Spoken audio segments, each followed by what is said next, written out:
This is the typical vertebra.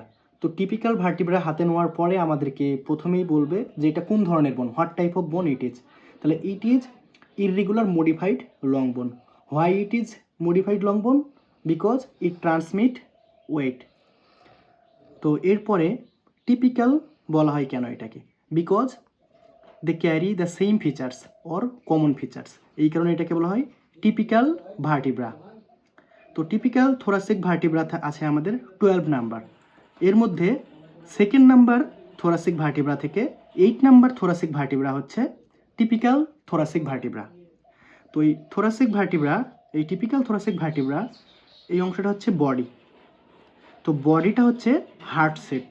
এর anterior posterior diameter and transverse diameter almost equal. এরপরে এটা হচ্ছে আমাদের ভার্টিব্রাল ফোরামেন। এরপরে এই যে অংশটা যেটা আর্চ এবং বডিকে অ্যাটাচ করে রাখছে, এটা হচ্ছে পেডিকল। এরপরে উপরে এটা হচ্ছে আর্টিকুলার ফ্যাসেট। এরপরে নিচে পাবো আমরা ইনফিরিয়র আর্টিকুলার ফ্যাসেট, এই যে। আর উপরে ছিল আমাদের সুপ্রিয়র আর্টিকুলার ফ্যাসেট। আর বোথ সাইডে, এই যে বোথ সাইডে হচ্ছে আমাদের ট্রান্সভার্স প্রসেস। এই ট্রান্সভার্স প্রসেসের টিপে থাকবে আমাদের facet, articular facet.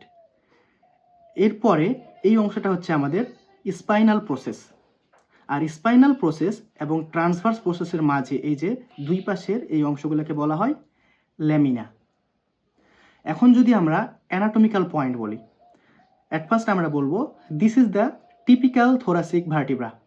Body lies anteriorly and spinal process lies posteriorly and downward, and transverse process lies laterally and backward, and the superior articular facet which is directed upward and inferior articular facet directed downward. তো এই ছিল আমাদের anatomical point.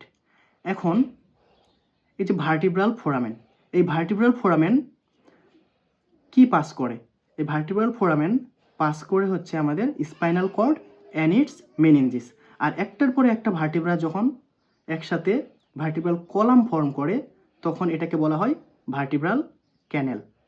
আর এই যে এই অংশগুলো তখন হয়ে যাবে আমাদের ইন্টার ভার্টিব্রাল ফোরামেন, যখন একটার পরে একটা ভার্টিব্রা থাকবে। তো ইন্টার ভার্টিব্রাল ফোরামেন ট্রান্সমিট করে স্পাইনাল নার্ভ। এরপরে যদি আমরা দেখি এখানে কি কি ধরনের জয়েন্ট ফর্মেশন হয়। তো জয়েন্ট ফর্মেশনের ক্ষেত্রে আমাদের বডি অফ দ্য ভার্টিব্রার সাথে যখন রিবস ফর্মেশন মানে অ্যাটাচড হয়, অর্থাৎ জয়েন্ট ফর্মেশন করে এর করেসপন্ডিং রিবস, তখন এটাকে বলা হয় কোস্টোভার্টিব্রাল জয়েন্ট। এই কোস্টোভার্টিব্রাল জয়েন্ট এরপরে যখন ট্রান্সভার্স প্রসেসের সাথে জয়েন্ট ফর্মেশন করে এটাকে বলা হয় কোস্টো ট্রান্সভার্স জয়েন্ট। এই costovertebral joint and costotransverse joint, এই দুই ধরনের জয়েন্টই হচ্ছে plane type of synovial joint. আর একটার সাথে আরেকটা ভার্টিব্রা যখন অ্যাটাচ করে, অর্থাৎ ভার্টিব্রাল কলাম যখন ফর্ম করে, এই ইন্টার ভার্টিব্রাল যে জয়েন্টগুলো ফর্মেশন হয় এগুলোকে বলা হয় সেকেন্ডারি কার্টিলেজিনাস জয়েন্ট। এরপরে এই যে superior articular facet and inferior articular facet যখন জয়েন্ট ফর্মেশন করে এটাকে বলা হয় জাইগোফোফাইসিয়াল জয়েন্ট। তো জয়েন্ট সম্পর্কে এগুলোই ছিল আমাদের ভার্টিব্রাতে। Thank you for watching my video.